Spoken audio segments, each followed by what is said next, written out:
President Biden is in trouble politically. He's polling right up there with fungal infection.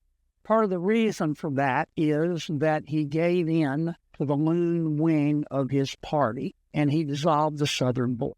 Now, months before an election, he has to appear to be willing to do something about it, hence this executive order. And he expects you to report this epiphany that he has had, take what the White House is telling you, balance it on your nose like trained seals, and report it uncritically.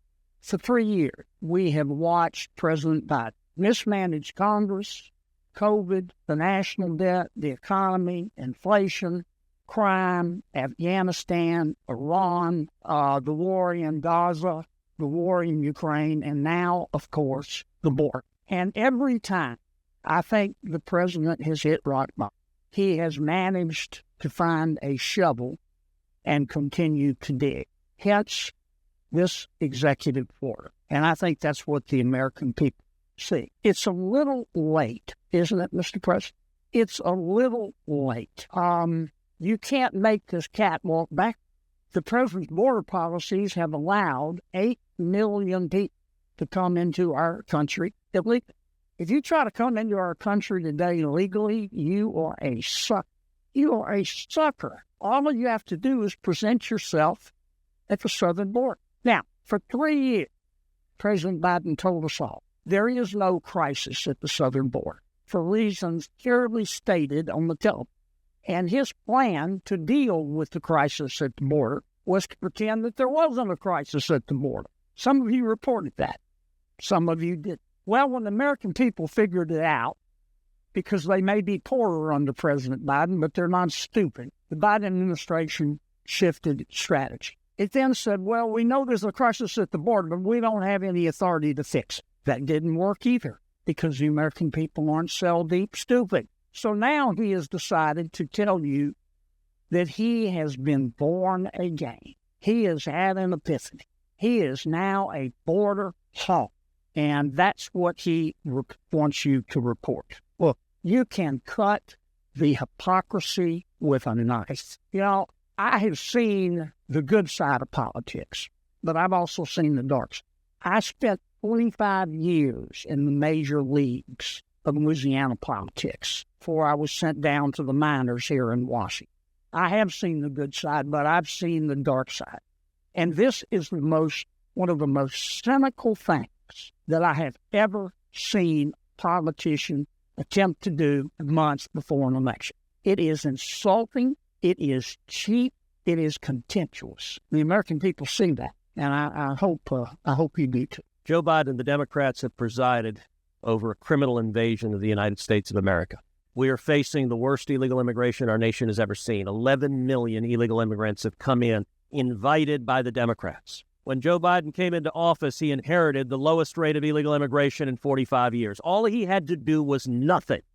Just sit there and stare at the wall. But instead, he deliberately broke the system. This chart on the right shows when Biden came into office, you had historic lows. The instant he was sworn in, the numbers skyrocketed. It went from the lowest rate in 45 years to today, the highest rate in the history of our nation. This is deliberate. Now today, President Biden and the Democrats have a press conference. And here's what they're announcing. He could have stopped this every single day of his presidency. When he signs this executive order, the only question anyone should ask is, why didn't you do this in 2021? Why didn't you do this in 2022? Why didn't you do this in 2023? Why didn't you do this last month or the month before or the month before? How many dead bodies is enough? You want to understand the consequences? Take a look. 2 police officers in New York who were shot this week by an illegal alien that Joe Biden and the Democrats released. The assailant, Bernardo Raul Castro Mata. It's a name really out of Charles Dickens. Mata is Spanish for he kills. His middle name is a communist murdering dictator. And what happened? He came illegally from Venezuela. He came to John and my home state of Texas. He came to Eagle Pass. We had him apprehended. And what did he do? He did what Joe Biden and the Democrats have done for 3.5 years. He let him go. He let him go. And Mr. Mata went to New York City and shot 2 New York cops this week. That's happening every single week. We have not had a week go by when someone is not shot, someone is not murdered, a child is not raped by an illegal immigrant released by Joe Biden and the Democrats. Now, understand what is going on here. This is election year politics. And by the way, we've seen this game before. Apparently, the Democrats have one playbook, which is create a crisis, and then a couple of months before the election, do something very mild to address the crisis and say, see, problem solved. We saw this with gas prices.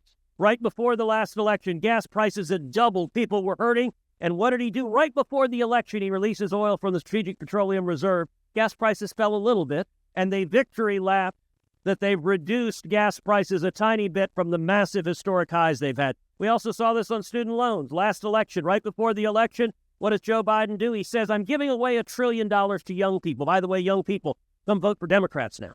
Now, he knew he was lying to them. He knew what he was doing was illegal. He knew the Supreme Court would strike it down, and of course it did. This is the same game. What they are announcing is they're going to issue an executive order that normalizes illegal immigration at 4,000 people a day. 4,000 people a day is 1.5 million a year. And understand on this chart, I'm actually going to pull this chart over here because what they're doing is unusually cynical. He came in here, the numbers skyrocketed here, so we're right here. He's proposing to lower it to right here, to lower it just a bit, and then to play the same game he played on gas prices, say, look at the great victory. And by the way, if God forbid Joe Biden is reelected, the number will go from 120 back up to here because this is what they want. The Democrats want that criminal invasion. And the police officers being shot, the young women being murdered, the children being raped, they're unwilling to stand up and protect them. It's immoral, it's wrong, and what the White House is doing today is they're just playing a political game. The Democrats' border legislation was terrible.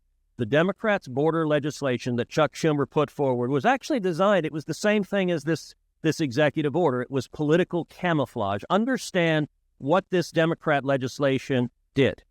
It would have codified, it would have put into federal law Joe Biden's catch and release, the practice when they apprehend an illegal immigrant, they let him go. By the way, it means Mr. Mata, who just shot 2 police officers, under the Democrat legislation, he would have been released. He would have been in New York. He would have shot those 2 cops. It puts into law that illegal immigrants, when they're released, automatically get a work permit. So it ends up benefiting illegal immigrants and attracting even more. It puts into law that many illegal immigrants get a taxpayer-funded attorney. Not only that, that legislation also put into law billions of dollars for the NGOs that are actively facilitating the criminal invasion of this country, working with the cartels. And on top of that, it normalized 5,000 illegal immigrants a day. That is 1.8 million a year. And Chuck Schumer's fake immigration bill would have had 1.8 million illegal immigrants every year in perpetuity forever. Schumer at the outset said he was not willing to secure the border. He was not willing to agree to anything that actually secured the border. And the entire purpose of that bill was so Democrats could do. Look, Joe Biden is going to claim, gosh, we had the Schumer bill, but mean President Trump didn't like it. And so that's why the criminal invasion happened. Except if you look at the chart, the criminal invasion didn't happen 2 months ago. It happened in January 2021. What happened in January 2021? Joe Biden put his hand on the Bible and lied to the American people when he said he would faithfully execute the laws of this country. He hasn't done that. This is all about politics.